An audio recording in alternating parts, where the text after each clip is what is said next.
Welcome to Adulthood Made Easy, a podcast from Real Simple Magazine that will not only help you navigate real life, but win at real life. I'm your host, Sam Zabel. As many of you know, as I mentioned last time, I went home for Thanksgiving, and I'll actually be going home again in a week or so around holiday time, because I love going home for the holidays. But something I noticed last time that I was home is that I wasn't totally myself. Or I was myself, but I was kind of like the 2010 version of myself, except that I could legally drink wine at dinner. There's something about going home that makes us regress a little bit. We snap back into our old ways, we fit into our old molds, and while I'm not a totally independent grown-up, I am, by most government standards, an adult. But then I go home and I'm bickering over the car with my sister, and I'm whining, and I'm asking my dad to make me coffee, and I'm staying in my pajamas until noon. And you know what? My parents are guilty too, because they snap back into curfew mode, and my mom still waits up for us on nights that we go out.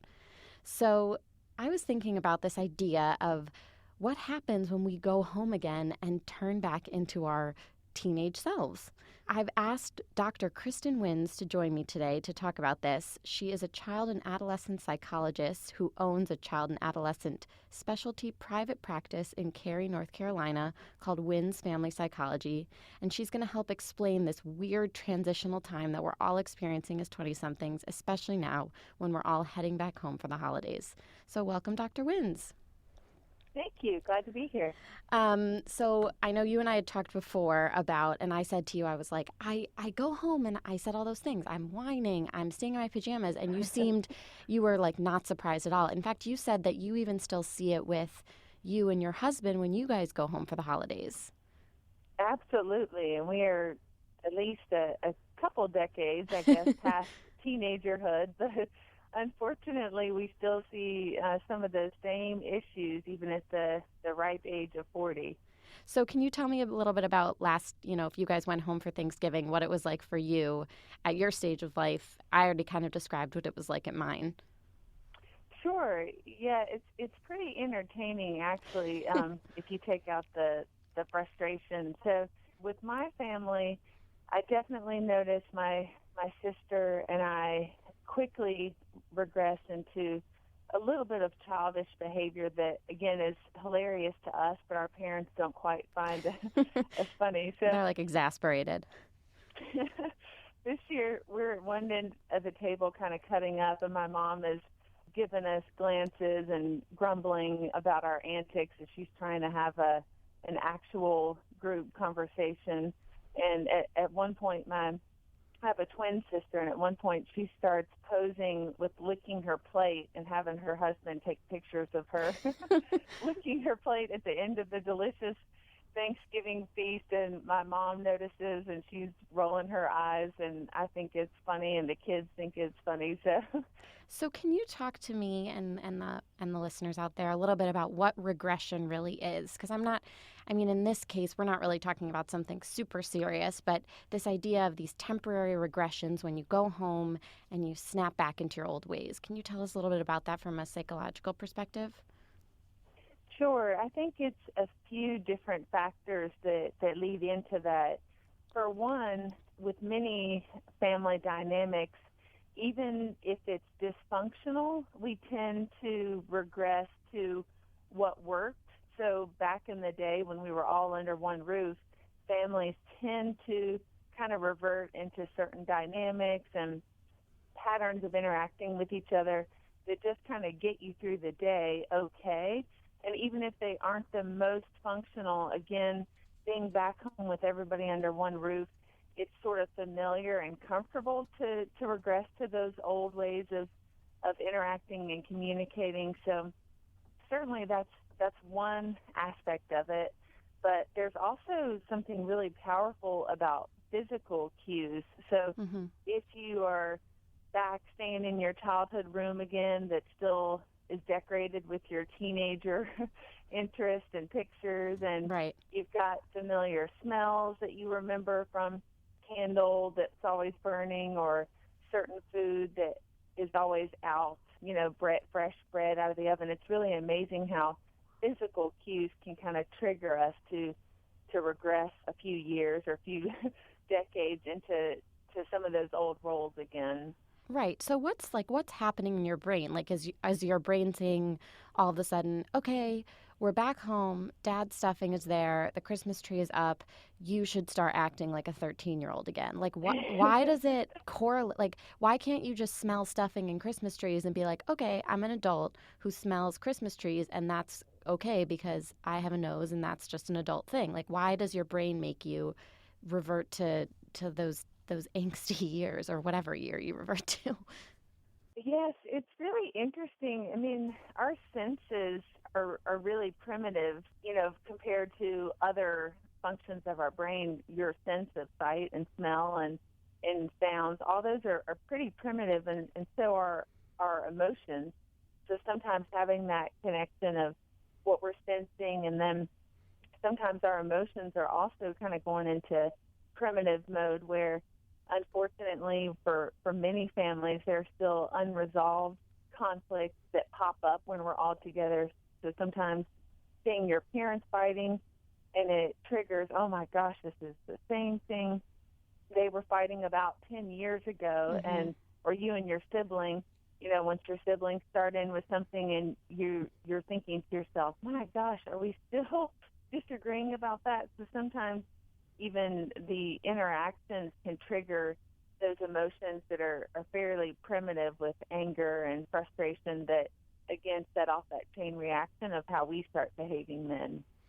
And I also think that, I feel like you mentioned this earlier, there's something where you said that you go back to what worked. And like for my family, Yes. it's myself and my younger sister and my mom and dad. And like if I come home and play the adult role, like there was never really room for 3 adults. Like there was room for 2 parents and 2 Right. sisters. And so it sometimes feels like if I try to play the parent role to my sister and give her some sort of parental type of advice, it feels off, and there's like an imbalance there, which I definitely noticed this last time that I was home.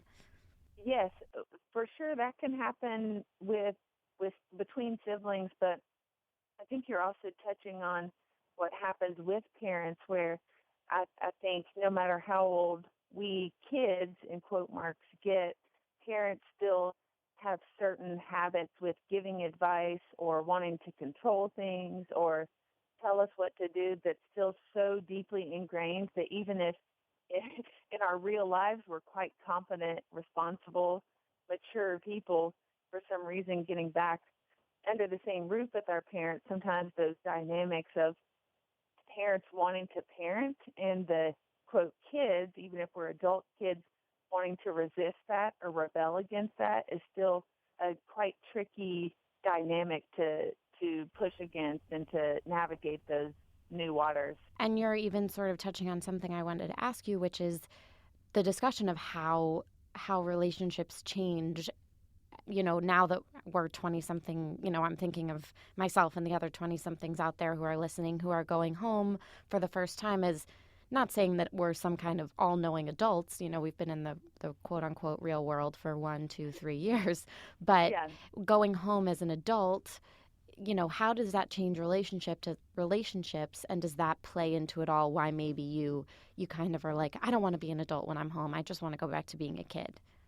Well, right. So there's kind of the two sides. There's the annoying side where your parents are still making comments about what you're wearing or you going out, and they think you should just be at home bonding with the family.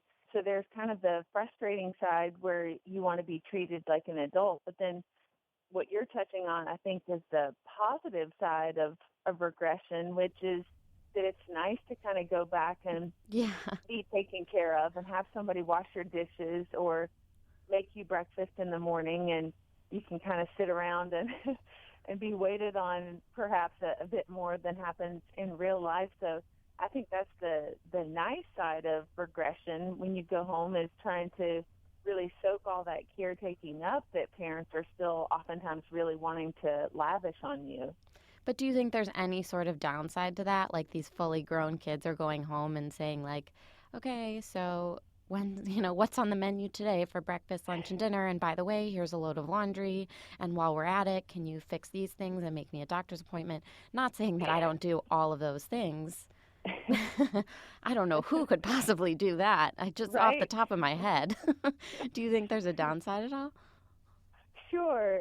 Of course, I guess everything in moderation. So I know for myself and for my husband, we definitely enjoy some of that and enjoy having meals prepared for us and dumping the dishes in the sink and knowing that magically they're going to be washed. I think some of that is fun, but I know certainly as we've gotten older and we've brought kids into the mix, then I'm aware of moderation where it's nice if I can go in there and offer to help out, my mom or mother-in-law with cooking or help out with dishes. So of course it's nice to be aware of soaking that up some and letting yourself be parented and babied a little bit, but then also knowing our parents probably expect us to to pitch in at a certain point and not just completely sit around helpless.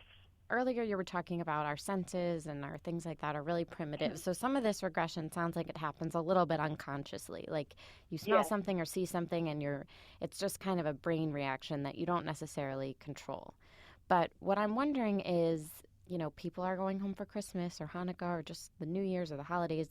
How can we sort of break that cycle and go home as our like adult selves and not, what can we do to make sure that we're not totally snapping back into 14-year-old mode when we go home for the holidays? Because it seems like that would make you feel kind of cool and independent, and it would be a good thing to go home and not, whine and be a total baby. Right. Great question. I think, for one, just even being aware that dynamic happens. I think there's some joke I've heard where for every day that you're home, you regress 5 years. Oh.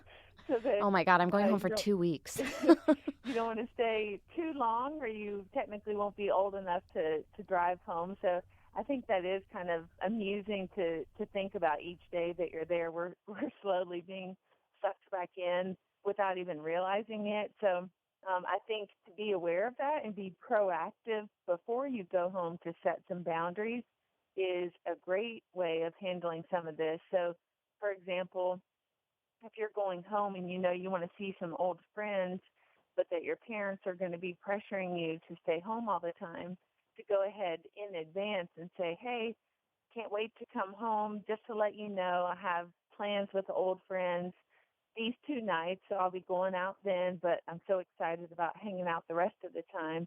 That's a helpful tip, is just to establish those boundaries. Or if you've changed, oh my gosh, from when you were a teenager, to go ahead and give your parents a heads up about changes, to say, so by the way, this vegetarian thing is actually real. I'm really doing it. So that means I'm not eating turkey or chicken, and really just want you to respect that and not have awkward scenes around the dinner table. So those are just some examples of being proactive with establishing boundaries. So when you get there, hopefully everybody's already digested that, and you can head off some of the awkwardness or some of that regression into squabbling about things that you might be able to prevent just by talking about it in advance.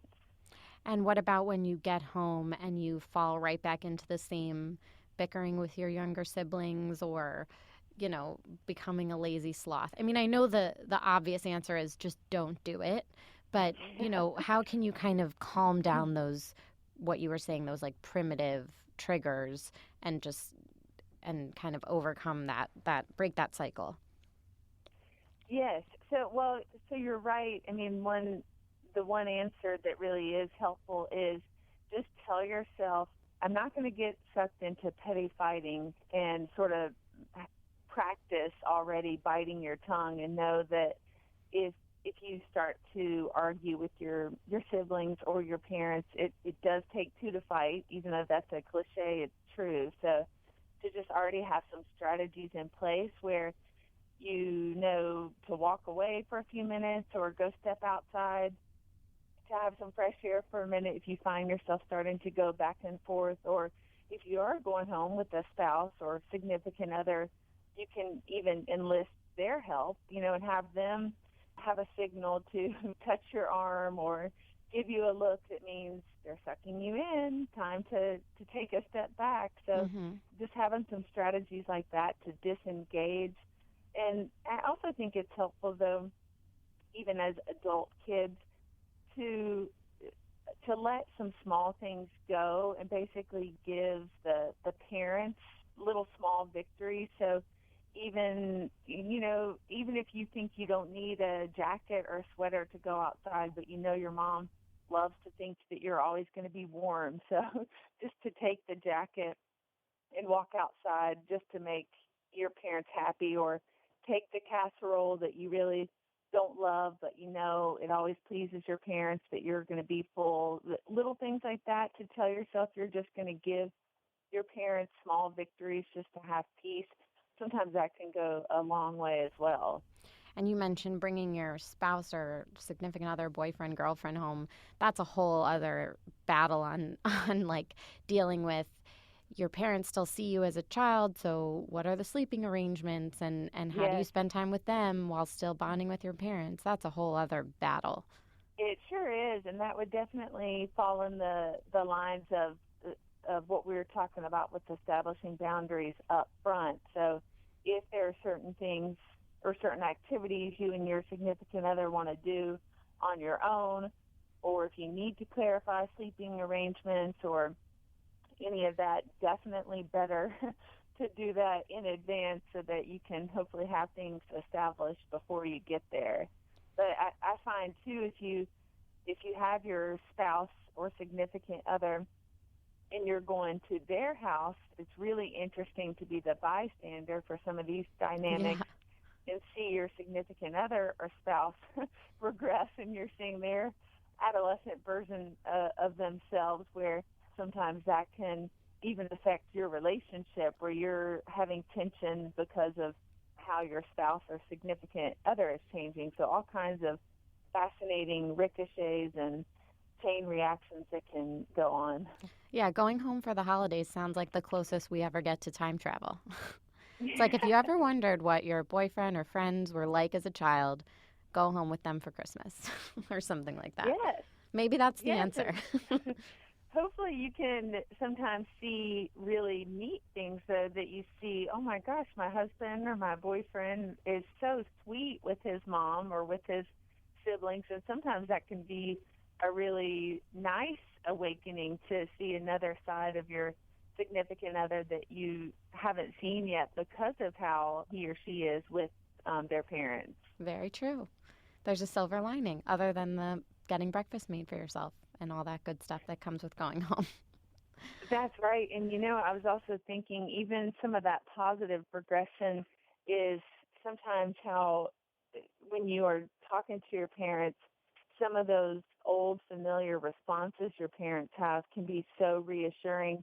I know, for example, if I'm telling my dad about an injustice that's happened to me or where I feel like I've been mistreated, it's nice to know even at age 40, he's still going to say the same things about, well, do you need me to pay them a visit? Do they know that I'm retired Army? And even though I know he's 67 and he's likely not going to be going after people on my behalf, some of that regression where, again, your parents have your back, and if you're venting that they're going to say certain things that are reassuring, again, that's the silver lining to really embrace about going home for the holidays and having that support. That's true. I'm very excited to go back. I'll be home for like 2 weeks. And I don't know if my parents are excited to have me home for that long. I might be overstaying my welcome, but I'm certainly looking forward to it. Have you done that math then with the I know. I'm going to be like back in the womb or something. I'm going home for so long. It's like before I was even an idea. No. So we'll see. So I'll have to circle back with you afterwards and see where I'm at. Please do. But Dr. Wynns, I really appreciate your advice. It was really interesting to learn about all of this, and I hope you have a happy holiday. Thank you. And people can find out more information about you and your practice at wynsfamilypsychology.com or wimpyparenting.com. Yes, thank you.